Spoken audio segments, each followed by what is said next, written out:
everyone. When you hear Alice in Wonderland, you think of a young girl stuck inside of a colorful psychedelic world with the Mad Hatter, Queen of Hearts, Cheshire Cat, and the White Rabbit. As a kid, you were either terrified or you wanted to experience Alice's adventure. The warped reality of Wonderland was either a dream or a nightmare for most kids.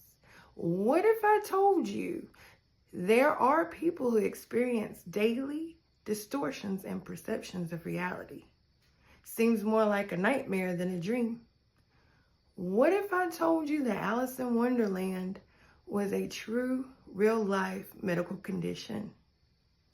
Today, I want to talk to you about Alice in Wonderland syndrome, what it is, the life of someone with Alice in Wonderland syndrome, and the cause, diagnosis, and treatment of Alice in Wonderland syndrome. Alice in Wonderland syndrome is a neurological rare condition where patients have episodes where objects, people, and even themselves seem closer or further, smaller or bigger, taller or shorter than what they really are. Patients may experience a feeling of being disassociated with the world around them. More patients under the age of 18 are diagnosed with Alice in Wonderland syndrome. However, Alice in Wonderland syndrome can also be found in adults. Alice in Wonderland syndrome was first described in 1952, but not named until 1955 by Dr. John Todd English. Next, I want to talk to you about the life of someone with Alice in Wonderland syndrome. First question someone may ask is, can someone with Alice in Wonderland syndrome live a productive life? Yes. Many of the patients who have the syndrome have a brief moment or episode of feeling sick, and then they carry on with their day. Episodes can last a few minutes up to a half an hour, but they do improve with time. Finally, I would like to discuss the cause, diagnosis, and treatment of someone with Alice in Wonderland syndrome.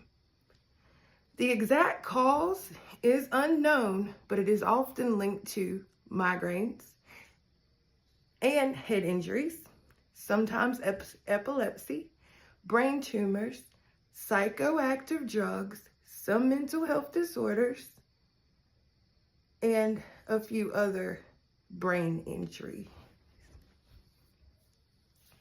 The diagnosis, how someone can be diagnosed with Alice in Wonderland syndrome, when a patient would need to take an EEG, have a brain MRI, or blood test. Treatment would consist of the migraine diet and migraine prophylaxis. In conclusion, Alice in Wonderland is considered a rare neurological condition where a patient may experience episodes of distortion and perception of objects or people. Said objects or people may seem warped in the sense of size, stance, height. Neurological doctors have classified them as a rare disorder, but are not sure if it's a rare condition or it goes undiagnosed due to patients being fearful of discussing the symptoms out of fear of being labeled crazy, deranged, or the fact that it's truly rare. I appreciate your time, and I hope I gave you lots of information regarding Alice in Wonderland syndrome, and I hope you have a great day.